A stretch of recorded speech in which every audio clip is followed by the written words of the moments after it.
One day I woke up and thought to myself, hey, I haven't played Stalker in a while, maybe I can make a video out of it. I thought it would be fun to try to beat the game with a pistol, and I went with the first pistol I got my hands on. The Makarov pistol, called the PMm in the game, a Soviet-designed handgun chambered in 9x18mm, first introduced in 1951. Small, reliable, and the source of my frustration for about 3 weeks.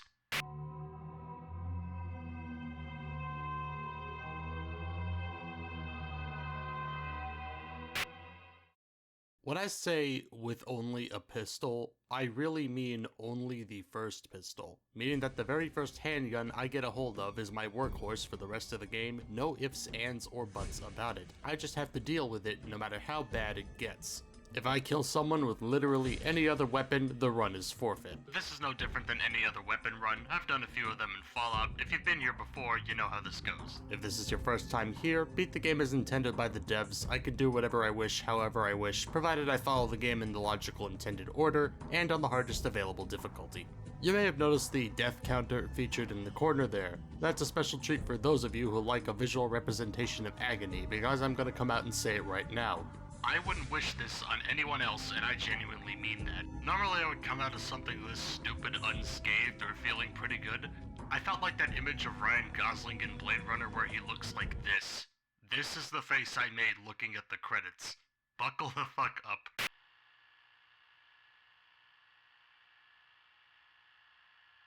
Like any good story, we start with a car accident caused by a lightning strike where the power of convenience allows us to be the only survivor. The next day, I forget to set the audio output in OBS correctly while a man finds my body and brings him to the man eating the only turkey leg in the entire zone. They find my tramp stamp, and the game begins. At this time, I only have one goal: kill S.T.A.L.K.E.R.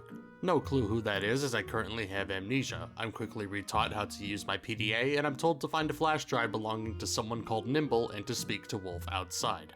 Thankfully, unlike the runs of yore, we don't have to go very far to get our weapon. Speaking to Wolf gets us a PMm handgun in perfect condition with a few magazines worth of bullets. I then started to tear the area up and down to search for any extra supplies, managing to find my first artifact in the process. Stone blood, which regenerates health but reduces my ability to take bullets. My current strategy is similar to my Fallout runs where I make use of things important to me while everything else is barter material, though this is only going to get me so far. By the end of my looting adventures, I had over 100 rounds of 9x18 ammo.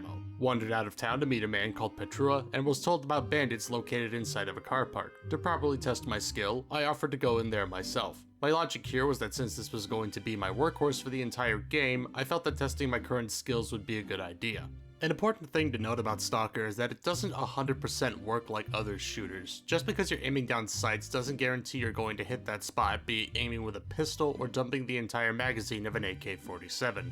The durability system affects accuracy, and weapons worse for wear are going to perform worse more often than not. As my weapon is currently factory fresh, this isn't a massive issue. Early fights aren't a pain in the ass, and the weapon itself is fairly accurate. The fighting continued as I tried to aim carefully for headshots in an effort to save ammo. On paper, 100 rounds sounds like a lot, but if you're familiar with any shooter game or just firearms in general, 100 rounds is basically nothing.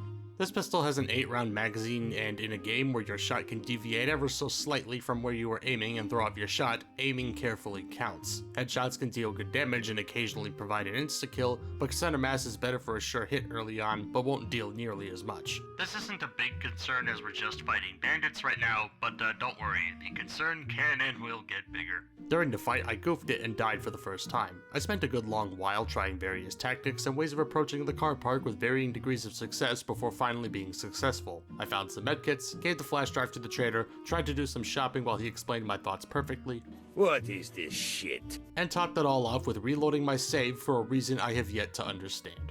I unfortunately spent a good chunk of my time repeating the exact same section I already finished because I misclicked a key. I made Petrua do a backflip out of frustration and made sure to save the fight properly 12 failures in.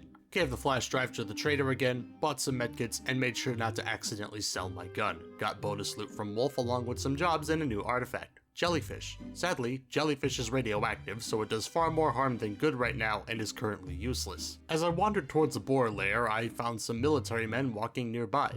This mere sighting was an omen. It was going to spell precisely how the rest of this playthrough was going to work out, because I decided to engage them in a firefight which angered the entire base in the same general area. I made some attempt to pick them off with my pistol, results of which being very predictable, and I started trying to move between trees for cover and maintain distance. I even climbed inside of a tree, which actually managed to work for a little bit. I eventually managed to run back where I started and back into the safe, loving arms of the trader. As I traded my loot, I bought 9x18 plus PMo, which would be instrumental in how I worked throughout this game. One small issue though. The unmistakable sound of gunfire. The military followed me back here. As I deal with this, allow me to explain what makes plus PMo so damn important. Ammo types are an important thing to take into consideration while playing this game depending on the situation. You generally want to use the ammo type you'll need depending on who you are fighting, and in my case, I only get 2 flavors of bullet. 9x18mm and 9x18mm plus P. In the context of Shadow of Chernobyl, these are 2 ammo types found between the early game and early portions of the mid-game, i.e. anywhere from the bar back. Standard 9x18 rounds are about as common as dirt and are found on most stalkers, just about all bandits, and are extremely easy to find in general. Plus P, on the other hand, is a different story. It's only found in specific caches and can only be bought from traders. Namely, the trader in Cordon and barkeep in the bar, more so the former than the latter. Plus PMO, according to the game's description, has a slightly improved armor-piercing effect in contrast to its cheaper and more common cousin, which, keep in mind, is a fairly weak bullet as it is. The gun I am using, the PMm, is also the weakest handgun in the game.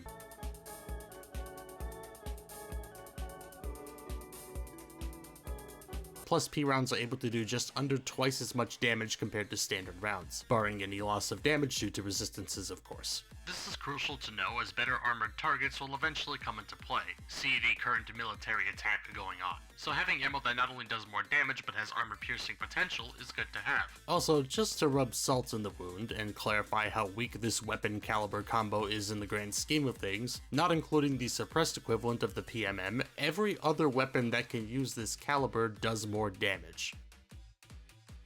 By 1. It is a good starter weapon and nothing more. It is the bare minimum weapon you can have in the game before you find literally anything else. By the time you get to garbage, you would probably have already picked up a 4 or 12 or a Walker P9. Anywhere past that, and you're probably running around with one of the weapons chambered in 45 ACP. Before you even get within walking distance of the Red Forest, let alone the power plant, you can find Big Ben, a Desert Eagle variant chambered in 9x39mm. A rifle caliber in a pistol which is capable of more damage than both of the stock rifle variants said caliber is intended for.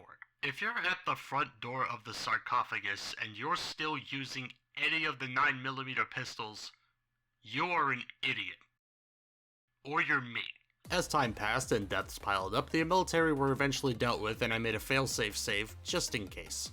I exploded in a tunnel and tried to fight more military men that happened to be nearby. While there was plenty more cover in this area, I was still one guy going up against several men with AKs, so these conditions were less than ideal. When my deaths pushed into the 50s, I gave up and just ran past them, pooped myself in a nearby building, spoke to Fox for info on S.T.A.L.K.E.R as he got mauled by dogs, and finally made it to garbage. A guy started to mag dump me and missed every single shot. After facing his buddies, I backflipped him into the next life and dropped dead.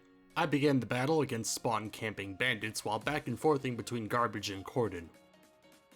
I just want to remind everyone that we're at 56 deaths and this is the second recording of 13. I died so hard during the scuffle I was asked to go back to Cordon, politely said no, and eventually won the battle with the help of some friendly NPCs so I can collect the supplies left behind. Further into the territory, I got a radio call from a man called Bess. More bandits are coming and he needs help. I took cover behind a truck and bandits were taken down with little effort. Bess gave me cash and lore for my help, and my current goal was to find another man called S.T.A.L.K.E.R. Some fine folks were kind enough to put a few bullets in my chest, and I found a suppressor that was useless to me. I was hiding inside another truck around here, and bandits kept walking in front of the opening looking for me. It let me land easy headshots, and every time I took one out, another one took their place. It was honestly kind of funny.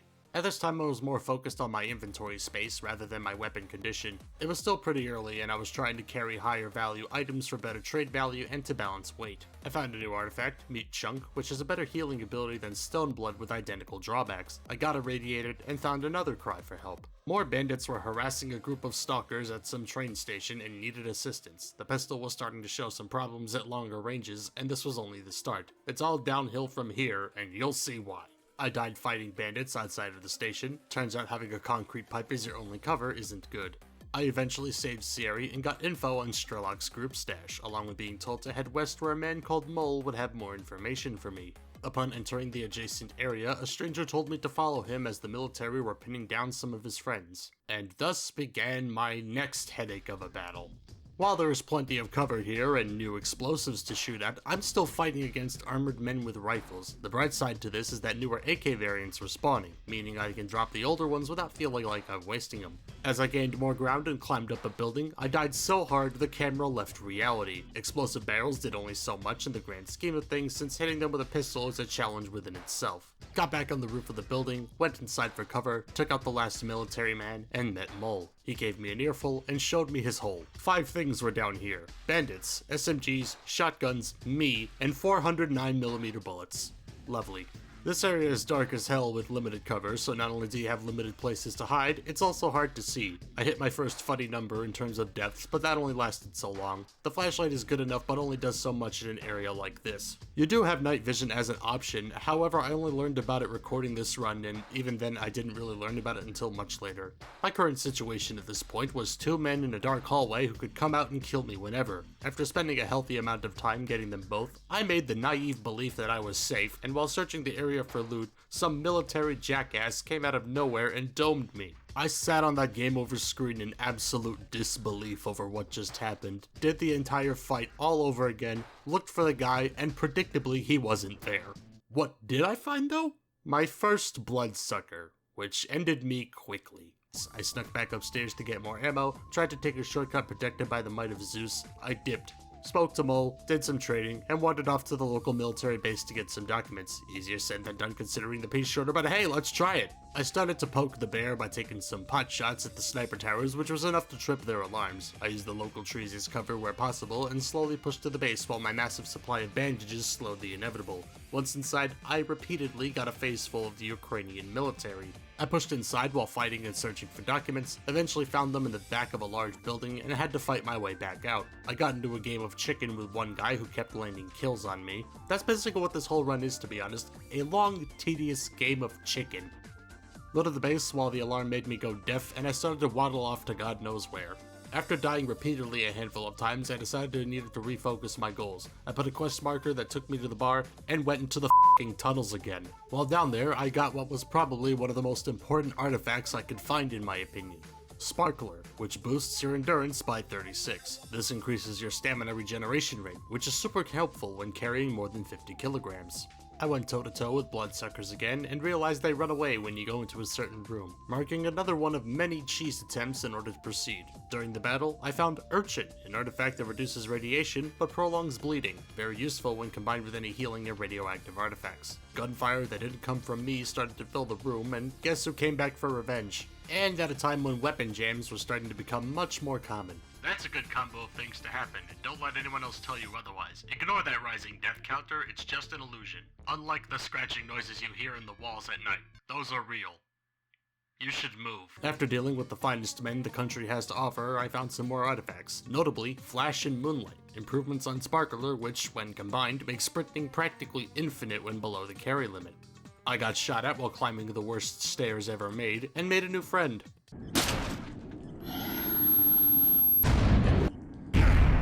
The Controller, a humanoid capable of killing you with psychic powers, to which he actually did at least one time. Upon a successful escape, I found myself back in the goddamn military base.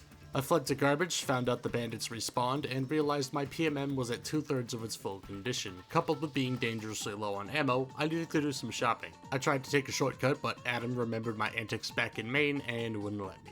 Slipped into duty territory only to be immediately eaten by dogs, spoke to the barkeep who promised me work and told me to go to the X-18 lab to the west. While he had 9x18 ammo, he didn't have any plus P rounds, but he did give me the stalker suit, a nice step up from my current jacket. Explored the region, felt the cancer between my toes, and entered the dark valley. After helping with an ambush and learning about night vision by accident, I needed to get a key from the lab from a man called Boro, but not before falling into a hole and dying instantly. The constant waves of bandits here were not helped by the fact that my weapon was now having issues at shorter ranges. I found a man called Shaggy, freed him, and watched him die, witnessed the teabagging world champion, and found tons of loot in a nearby room. complete with 34 bottles of vodka that I proceeded to drink and subsequently blow myself up.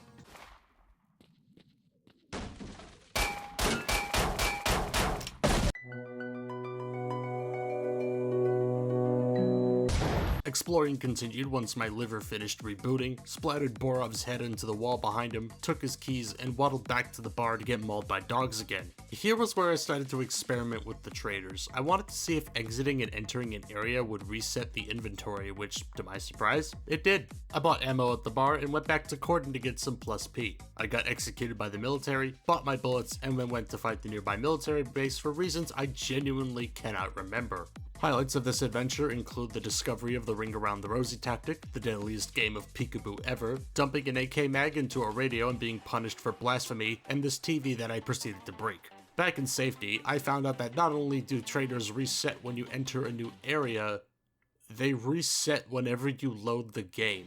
Naturally, I did what any reasonable person would do and abused the ever-living hell out of this to get as much ammo and medkits as I could afford or carry. By the end of this stunt, I had over 40 medkits and a 60-40 split of 9x18 and 9x18 plus P, totaling over 2,700 rounds of ammo. The road to X18 was full of adversaries and my pistol was half broken. Bear in mind we aren't even at the halfway point yet. After being eaten by dogs for the third time, I found myself in this lab and this is where I felt like treating the area like a horror game. Lights off, headphones on. As a result, my first encounter with snorks scared the crap out of me. They almost got me, but were manageable.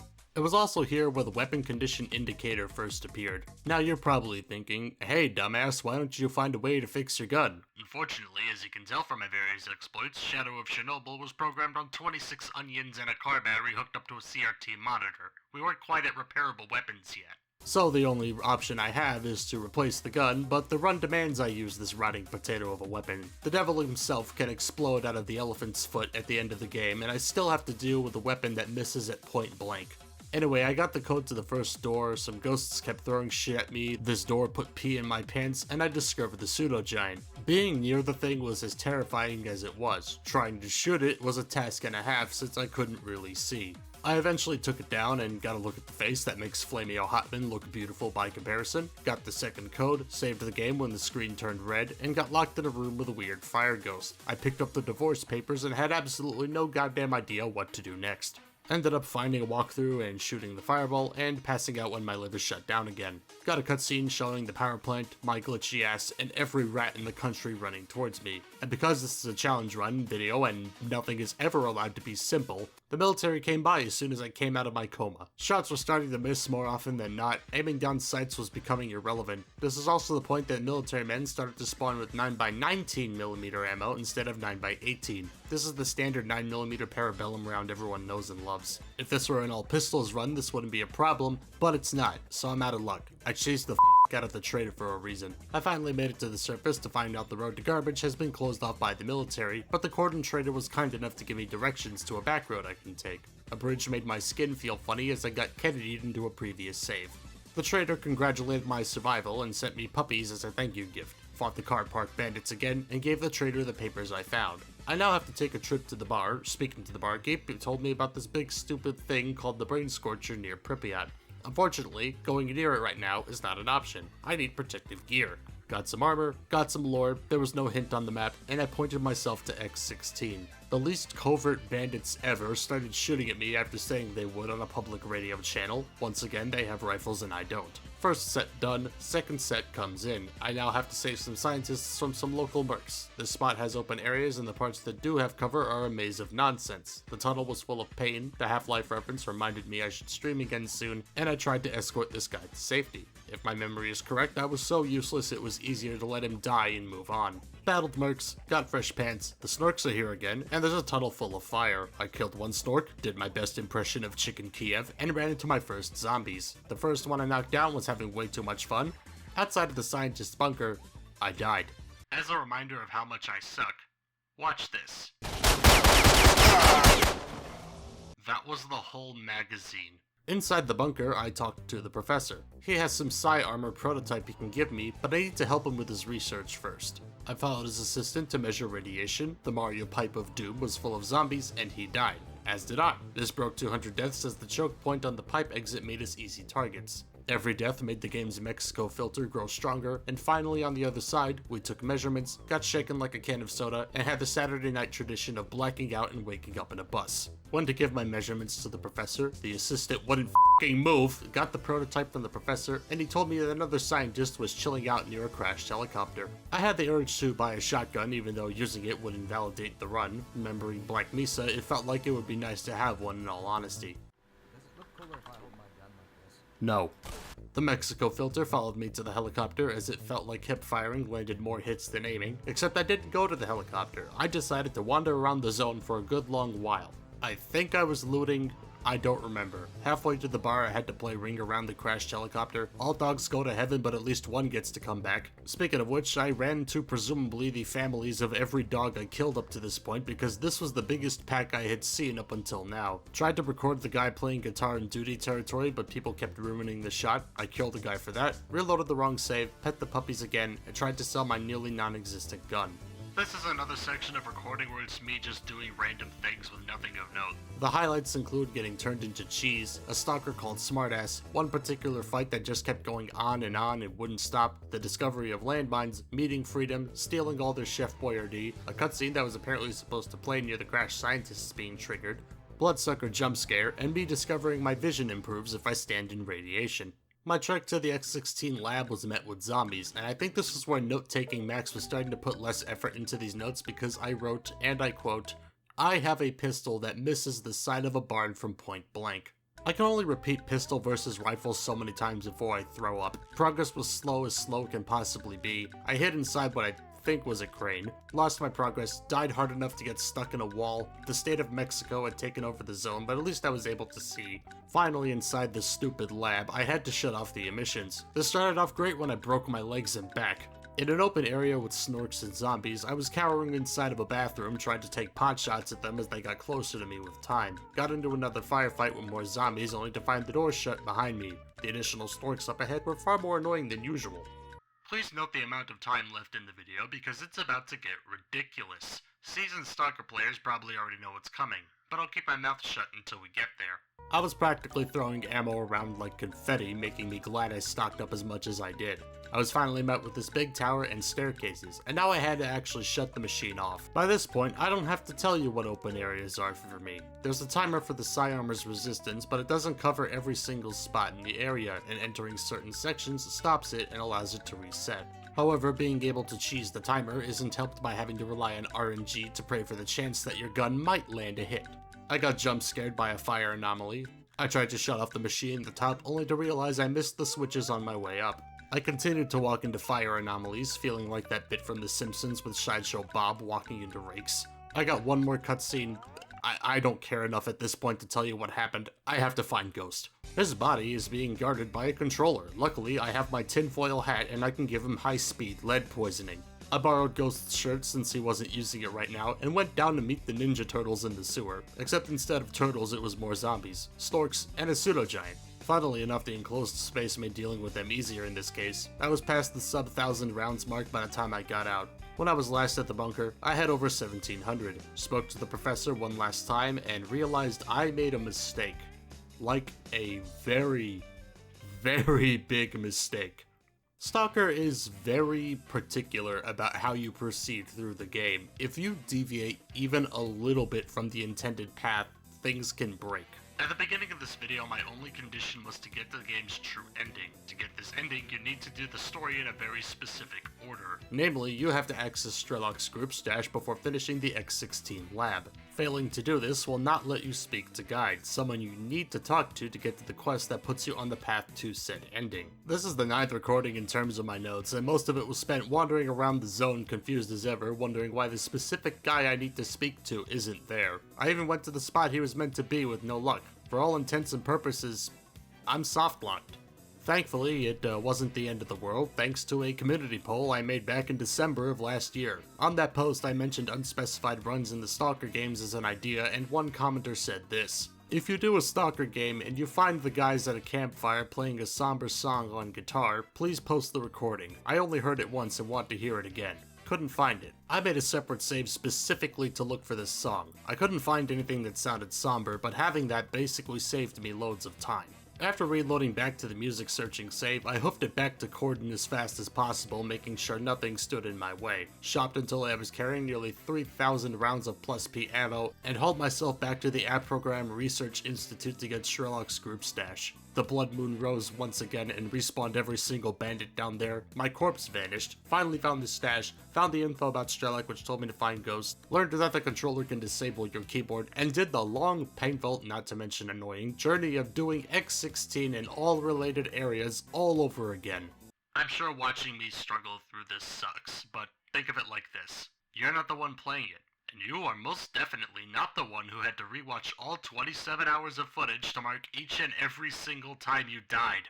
I stopped taking actual notes by this point because it was Saturday the 13th and I had 2 hard ciders in my system. Left the lab with a hilarious 387 deaths, finally got the quest notification, and made my way to Corden as fast as humanly possible. At the bar, I saw the barkeep selling an exoskeleton for 200,000 rubles. I'm currently holding 15, no way am I going to Pripyat without it.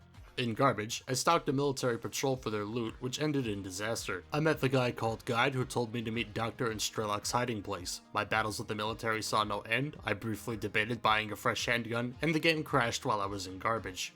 In Aggro Crag, the bandits kept spawning around where I needed to be. The underground bandits didn't spawn this time, blew up at the stash, and Doc pulled me to safety. He proceeded to tell me Santa wasn't real and that his workshop was inside the power plant, but I needed a decoder to get inside. Said decoder is somewhere in Pripyat, but before I even get to Pripyat, I need to get my exoskeleton. The remainder of this recording is looting and shooting and is largely uneventful. My next stop was the Red Forest. In the real world, the Red Forest is one of the most contaminated areas on Earth, receiving the most radiation from the Chernobyl disaster. In the context of the game, on top of being the proper introduction to Monolith, is somewhat of a hellhole to get through. There's very few stops, not much cover, mostly roads, and any radiation present here is extremely concentrated, to the point where having anti-radiation medication is mandatory. Artifacts delay the inevitable and won't work fast enough to remove the radiation before it kills you. Oh, by the way, guess what else is here too? Speaking of distance picks, that was near impossible where I was. It didn't matter where I aimed, my shots would go pretty much anywhere else. In between a few rocks, shooting at Monolith wasn't easy, much less at the sniper in a nearby truck. Luckily, the kill and save tactic really shined here, but my tracks got stopped fairly quick. Nearing up to a very long pathway, I got served death 424 in the form of an RPG. Deeper into the area was just a very long road with lots of monolith and radiation. Long story short, nothing has changed. The brain scorcher was problematic because my weak ass kept dying, but I kept pushing closer and closer to the brain scorcher with time.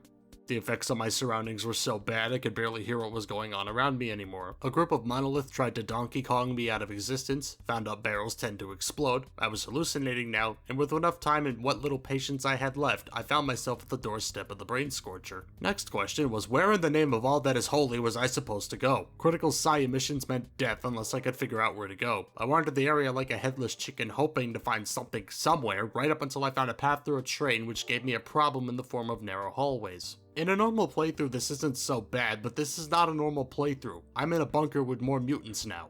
The first area was dark as heck with minimal activity, barring the moment I fell into a hole full of fire. It was actually kind of nerve-wracking to walk around. The only real enemies I found were some bloodsuckers wandering around. With less than 1,000 rounds, aiming carefully was crucial, but my pistol could hit the floor while aimed at the wall. The deeper I went, the creepier it got, and I kept looking for supplies, and while some were there, they weren't very useful. At the deepest point, I found a control panel and shut off the brain scorcher. A cutscene showed me the wish granter among other things, and I had one final task: sneak into the sarcophagus. But for now, I had to enter the meat grinder. The monolith soldiers are in the bunker. A casual walk outside was about to turn into an agonizing crawl back out. Death, death, death, death, and more death. This section can only be passed with a combination of luck and prayer. Even with plus P rounds, my weapon isn't worth its weight in crap.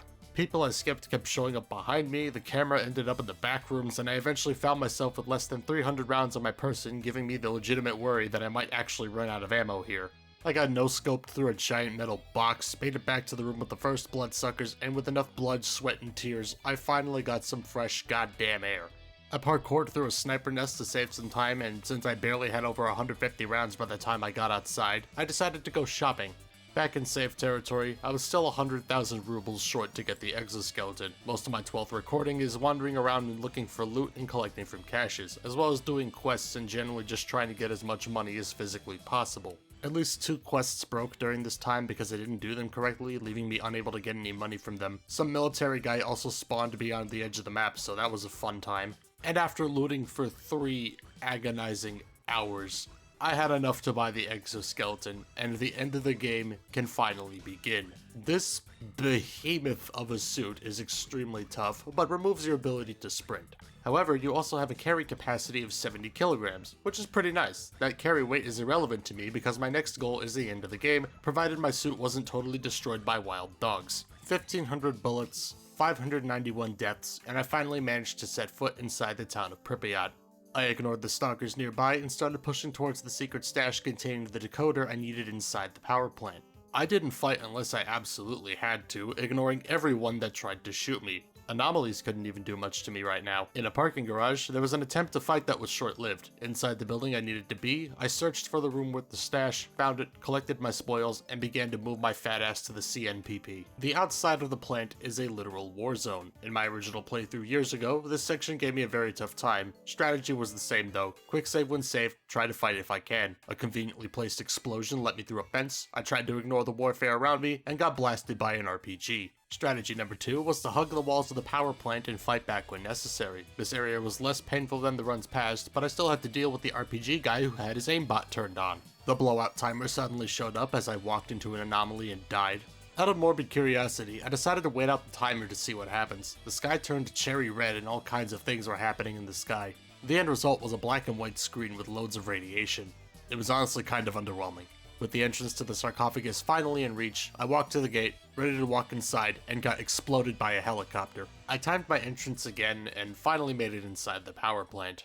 What I would experience from this point forward can only be described as going through a hell. I have joked about certain aspects of runs being like going through hell before. Everything that happened from this point forward to the end of the game does not compare. I had an easier time beating Super Mario Sunshine without taking damage. I said at the beginning of this video that if you're still using the PMm in any capacity by the end of the game, you're an idiot. If you have not understood what I meant by now, you will hear. My first enemy had a Gauss rifle. It was one enemy at the end of a hallway who could be easily dealt with through a bob and weave. Nothing wrong with that.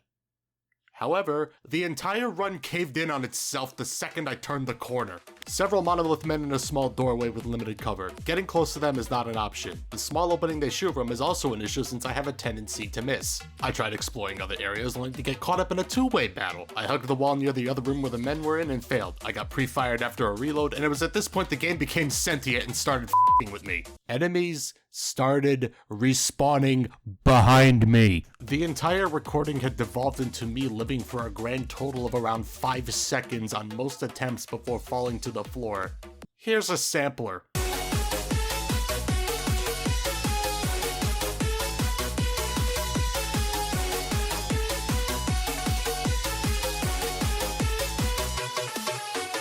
This isn't a death loop anymore. This is death limbo. Enemies spawning behind me. Enemies spawning in my face. Quick save and kill basically stopped working here. Retreating into one part was able to get me some supplies. I found another spare exoskeleton and one of the best artifacts I could get my hands on. Night Star, which adds a 5% bulletproof cap. One of the monolith was clipping into a wall and I tried constantly shooting a guy in the hands to no avail. If you don't understand how useless this pistol is at this point in time, you are legitimately blind. I was legitimately getting upset watching this section of the recording because of how much of a mess this was. When another guy spawned directly behind me, I snapped. I pushed into the room with the other monolith where Death Purgatory continued. It was at this point that I decided I have had enough. If this game wants to with me, I have zero issue it right back. I started paying attention to what happens in between deaths. In Shadow of Chernobyl, every time you load the game, all NPC animations reset. This gives you a window of, at minimum, 2 seconds to gain ground and quick save before you're sent right back to God. So what's one to do here? Simple. Abuse the ever-living hell out of the quick save quick load system so badly that I'm gonna make sure this game is done one way or another. Move, quick save, die, quick load, move, quick save, die, quick load. Just keep doing that, gaining the smallest bit of ground each and every time. Fighting in positions where I legitimately can't just isn't going to work. I could beat this game without firing a single round, and technically I will have beaten this game with a pistol. I was soon clapped in a nearby stairwell, fighting enemies from different angles and narrow doorways is bad enough, and now I have elevation in the mix. I eventually got to the next floor, good news being I made it deeper into the power plant, bad news is another narrow doorway. I was hip firing at the door because I stopped giving a crap. Saw some dev textures after one death, I got into a game of peekaboo roulette and finally got close enough to the wish granter and got crazy irradiated in the worst attempt at parkour ever. I know this is not the true ending, but I was curious as to what ending I would end up getting. I got the one where he says humanity needs to be controlled and I just end up in a void. Back in reality, I wandered up and down the plant trying to find the doorway to Monolith's secret lab, eventually climbed up a ladder to find it, found another exoskeleton, and began to open the door. Some Monolith teleported in, but I stayed hidden until the door opened. Currently in a small maze of hallways crawling with Monolith, I found myself only willing to repeat myself so many times. At this point, with how high that number is in the corner, I don't think I have to explain how this went. I tried to take my favorite rifle as a trophy and was punished for it. The game crashed again. I stopped fighting in certain areas since it was borderline impossible, and I bobbed and weaved my way into a room full of consoles and computer junk. Bear in mind that this is the first time I have ever seen this section of the game, so I have genuinely no concept of what's coming up right now.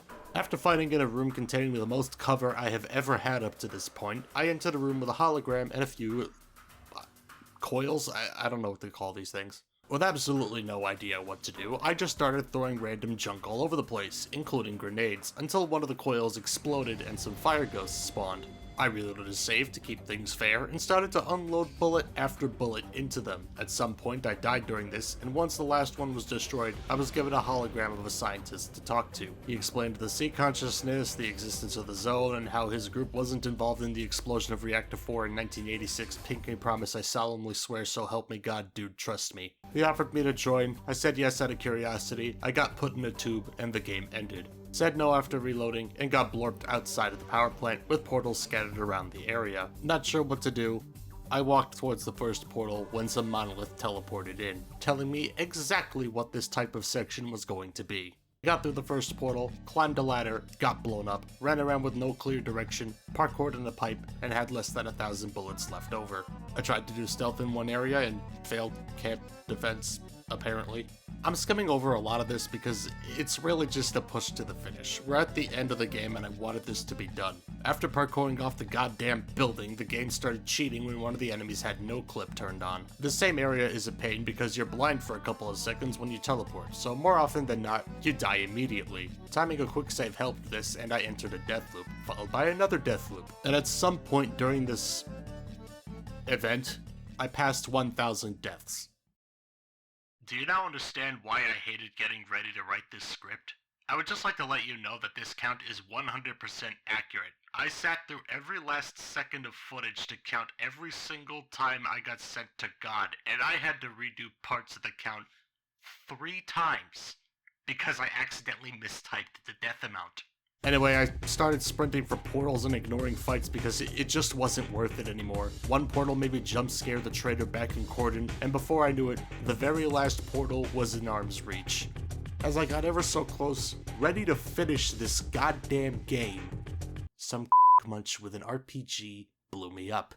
The very last thing I did was b-hop my way to victory. I was given one final cutscene of S.T.A.L.K.E.R in front of the sea consciousness. He pulled out an AK and started shooting. Soon enough, the clouds were green, the grass was green, his clothes were green, the credits had one hell of a stroke, and sitting quietly at 1,019 deaths over the course of 27 hours, I beat S.T.A.L.K.E.R Shadow of Chernobyl using nothing but the very first pistol I was able to use.